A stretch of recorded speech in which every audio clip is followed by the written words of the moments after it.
and welcome to Queer Abbey, the weekly chat show that is performed, recorded, and produced by yours truly. All of this frequently happening at about 1:51 in the morning on Saturday nights before I say I'm gonna release this goddamn podcast. But that's okay.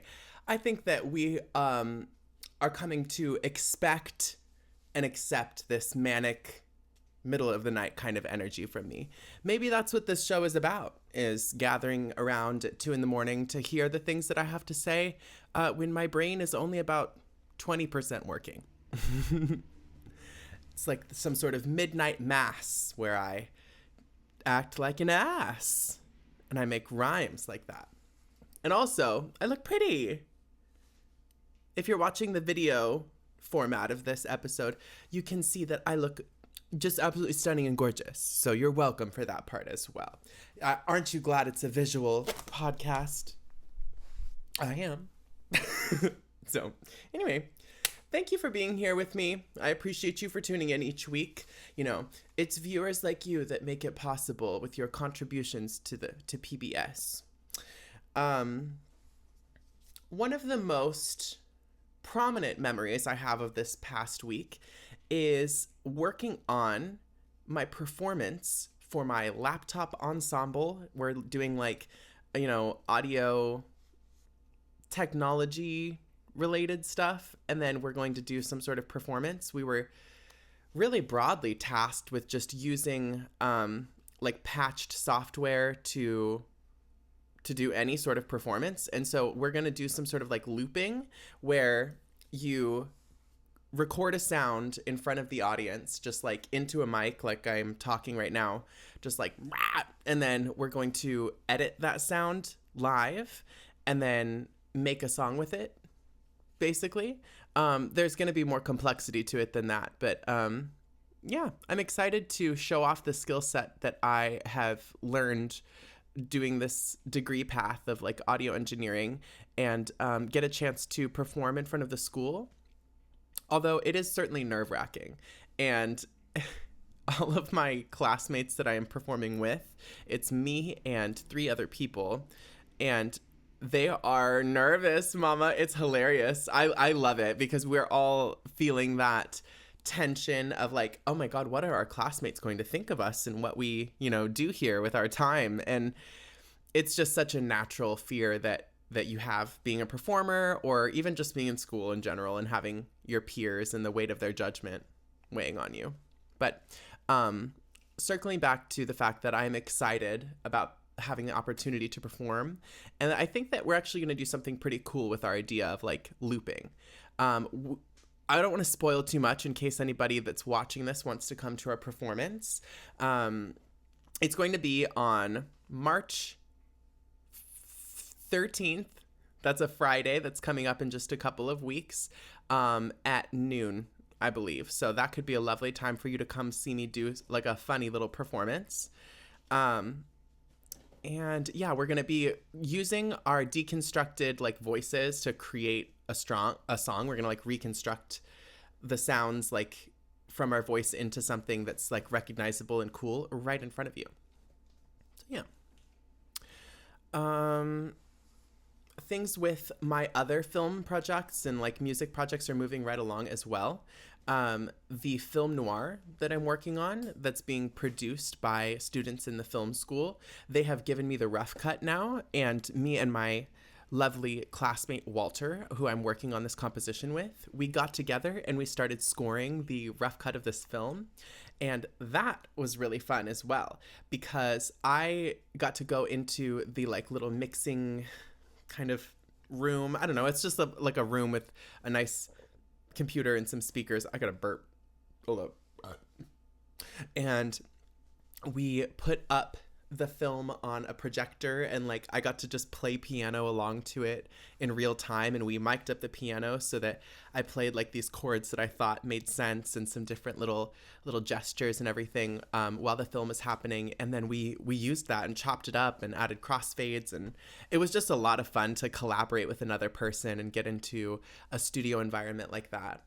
I also got together with another classmate, I think, yeah, the next day, and helped them record Foley sounds for their Night of the Living Dead project. So it's actually for a different class, which is funny. They're both really film centric, but in one class, I'm doing the score for the film noir with the other students. And then in another class, I am redoing the sound. We're all doing parts of the movie Night of the Living Dead, right? And so for that we're recording the dialogue, the Foley sounds, and composing music for our scene. And everybody's struggling to different degrees of like getting together the Foley recordings and like getting and working together with people in the booth to do dialogue, because it's a lot of collaboration and a lot of like communication skills that are necessary to get those sorts of things done. And yeah, I feel like I've been really thriving in that sort of environment of coordinating with people, figuring out when I'm going to be available, and like, scheduling out the time and energy even, and like the willpower to be like a voice actor for on this day, or like get ready to go be a recording engineer on this day. And yeah, there's a lot of faculties that I've developed in my time in school and just in life on like how to show up and do a really good job at things. So I feel so proud of myself in that regard. The astrology this year has been interesting. I feel like whenever I talk about astrology at school or work, people roll their eyes so hard, but I really do love it. I think that it's an interesting way to communicate about the world. It's like an alphabet, basically. In the same way that we talk about the stock market, or, I don't know, sports in any codified terms, astrology is just a language of correlations that have been made over thousands of years, ever since like the Babylonians and the Mesopotamians, who were agriculturally based societies, right? They looked up at the stars and noticed when floods would happen in correlation with the position of Venus and Mars and the planets that were closest to the Earth. And so by making these observations, they drew these correlations that like, okay, this is what the energy of this planet is, which it just sounds woo-woo as soon as you attach those words to it, energy and vibes and everything. But like it comes from something. I mean, it's not nothing. The reason that Venus is the star of like love, the star of like the divine feminine that represents Inanna, is because of this cycle it has of appearing for like 3 days during a certain time of the season and then disappearing. And it's woven into this story by the Mesopotamians about Inanna going to the underworld and then returning. And that's a really gross overgeneralization. You can absolutely look this up if you Google Inanna, Inanna. She's one of the Mesopotamian goddesses of like sex and war. Yeah, and she's one of the first known personifications of Venus, right? And so I'm going on a tangent, but basically, over time, these sorts of correlations turn into really complex observations about people being born under this star, or the formation of this country while this star is in this position. And so through this series of associations, which it's nothing that concrete, and that's why I don't think astrology is some sort of hard science, and I'm not going to argue that. But like, I think that there is value to it, because in the same way that we evaluate the stock market by predicting stuff based on correlations from past financial transactions, if that makes sense, like we look at the performance of a business and transactions of like the public and business trends, and we use that to predict what's going to happen in the stock market. And that's literally the same thing that astrology is. It's this series of correlations that we, use information based on past events and where certain stars were on certain times. And then we use that information to predict what might happen in similar circumstances in the future. It's not an argument that the stars cause things to happen on Earth, because that would be this illogical connection to draw between human behavior, which is infinitesimal in comparison to the movement of the celestial bodies, which is really huge and this grand scale thing compared to each of our individual motions. So I don't believe that the moon causes me to act in any certain way, but what I do believe is that I act a certain way sometimes when the moon is in a specific position in the sky, and I couldn't necessarily tell you why, but there's certainly a connection. As a Cancer, I'm a Cancer stellium, and I am ruled by the moon. So I've always felt deeply connected to lunar cycles and the sort of entire iconography of the moon and being a lunatic, literally, which is a word that comes from the way that our behavior is influenced by the moon. I feel like I sometimes can be a changeable person, but that also I'm reflective and introspective in the same way. Like, maybe I observe what's in other people and I have a tendency to try to change myself to fit into them. Like they're a glass of water and I'm the water in the glass. But as I get older, I'm learning to be a little bit less fluid, I guess, and like not lose myself. I'm just rambling right now. Not lose myself in a glass of water and stuff. Okay, let's pull back a little bit. Astrology, it's great. It's super fun. I'm stoned. It's 2 a.m. Okay, let's move on a little bit. I also wanted to talk about Marina and the Diamonds. She released a song called Butterfly, and it was fierce. Yeah, people on Twitter are being really mean to her and saying that it's like a childish, shitty song, but y'all are just haters. You hate astrology and like fun music from Marina and the Diamonds, but I liked it. I thought it was good. It's like certainly kind of poppy and just like silly, but it's actually a really good song. I put it in this little playlist. It kind of inspired me to make this playlist called like gay shower songs or something like that. And it's basically all Lady Gaga, Marina and the Diamonds, and Kylie Minogue. And there's a sprinkling of Azealia Banks and Beyonce. It's a good little dancey shower playlist. Okay, now let's move on to the advice segment for this especially rambly episode of Queer Abbey.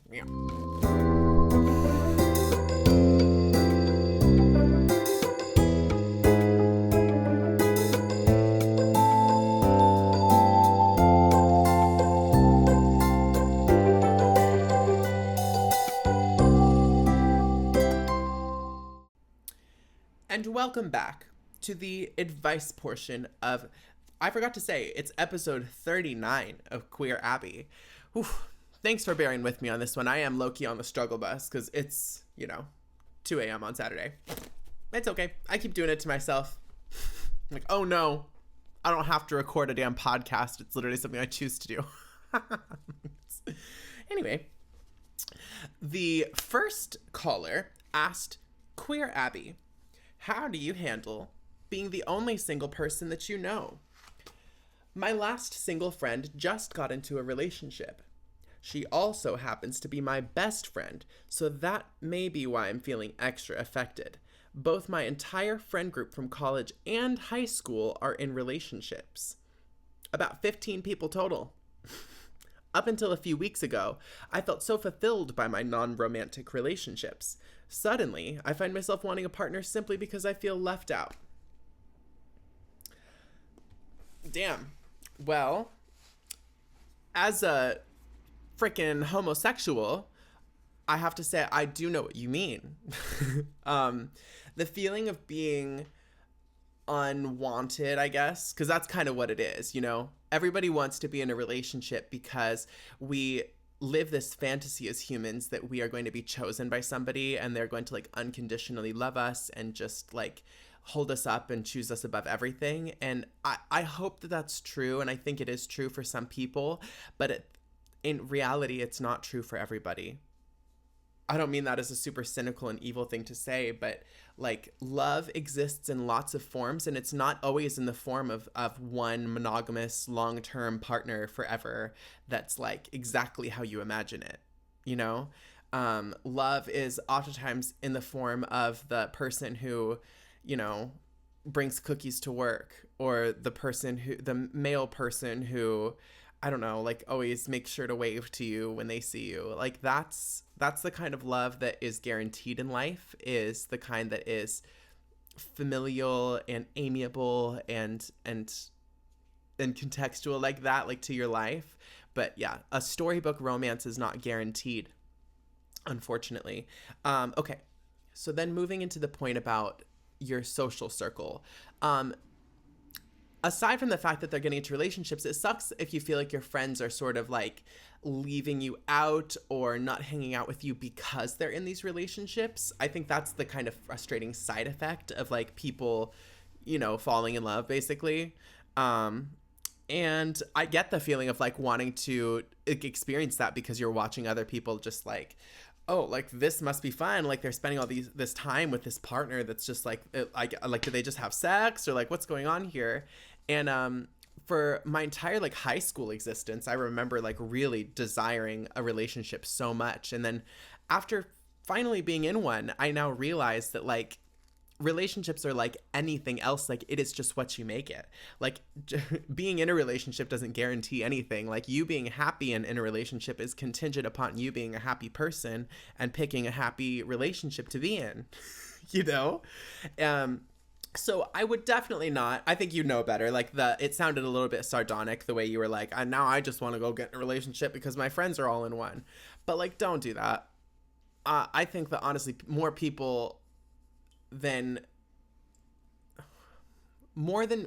than people would think they'd be happy if they were alone.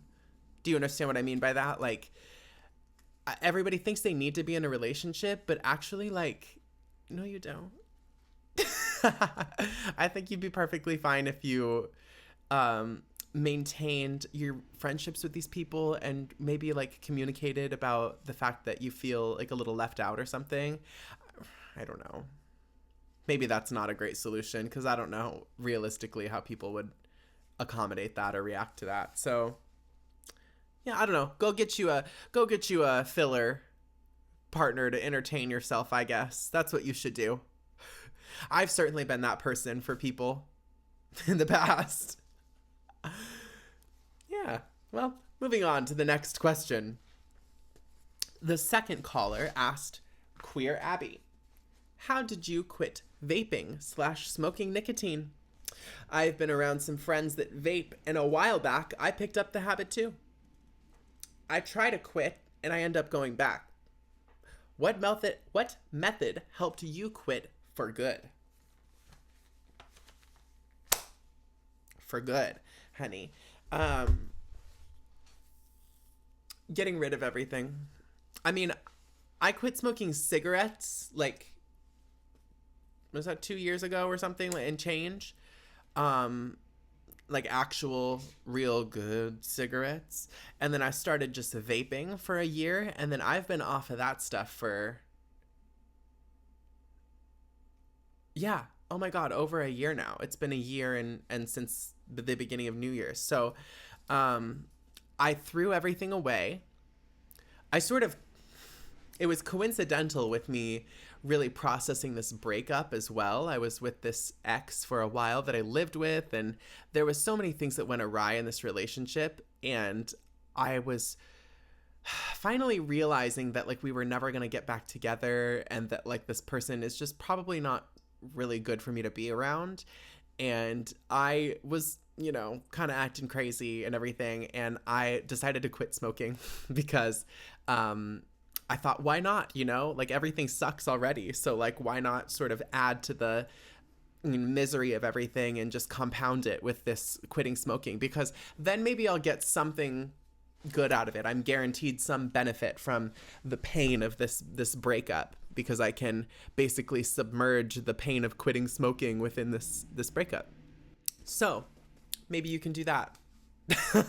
Maybe you can wait until something really bad happens to you, and then you can use that as like a cover, like a smoke screen for quitting smoking, so that your nervous system doesn't even realize that you've done this awful thing. Or peanut butter is another one. My grandpa apparently quit smoking by carrying around a jar of peanut butter and just like eating a spoonful of peanut butter anytime he wanted to smoke a cigarette, and that worked for him apparently. Or there's gum, nicotine gum. Try that. I think Nicorette is kind of a good drag name. Well, anyway, thank you for calling in with your lovely advice prompts. If you, my dear listener, have any questions, quandaries, or queries that you would like to pose to Queer Abbey to be shared on this grand platform, you can reach out to us. You can use the anonymous inbox that's in the description of this episode. It's always just, right down there. You can click it and type your little quandary right in there and hit send, and it's just like an anonymous little inbox text that it'll send to me. If you want, you can also send us an email to queerabby@gmail.com. That's QUEERABBEY@gmail.com. Or our phone number, which is 503-567-2053. So feel free to reach out any one of those ways, and get your nonsense featured on here. If you have music that you would like to feature, please reach out. Yeah, I think that would be super fierce. So let's move on now to our musical spotlight, which I'm very excited to share with you. Even though I'm so fucking tired, this is what I really was excited about and why I wanted to make sure to record this episode for y'all. So let's get into that after this little musical ditty.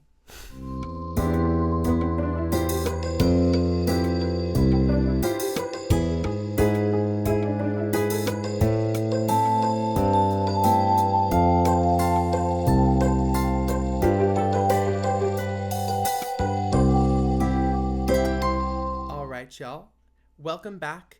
We are going to get into the musical spotlight now, which I am very excited to share with you. My very lovely classmate, whose artist name is Boppy, has a single that came out last year called Flowerbed. It's really interesting. It's got all of these cool, textural sort of samples and noises of zipping and coins or something like that, and these really various textures that are mixed in, and then they have a gorgeous voice and all of these dense harmonies and stuff that come in around it, and it forms this spooky, melodic, magical kind of anthem.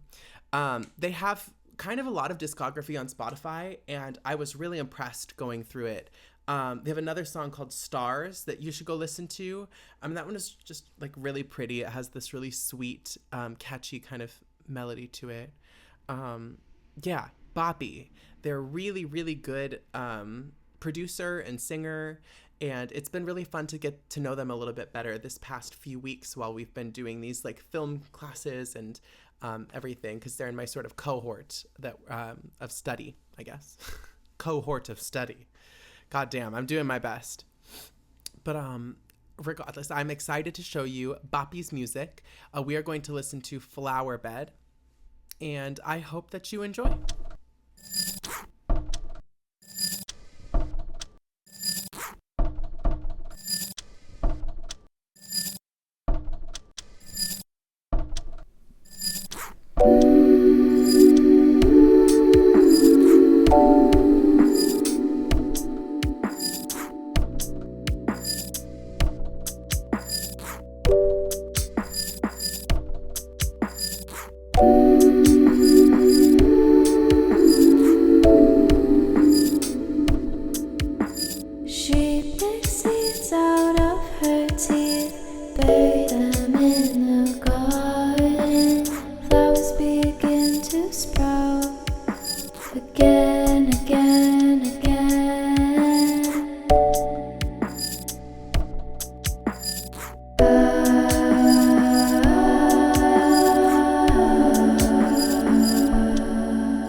Alrighty, y'all.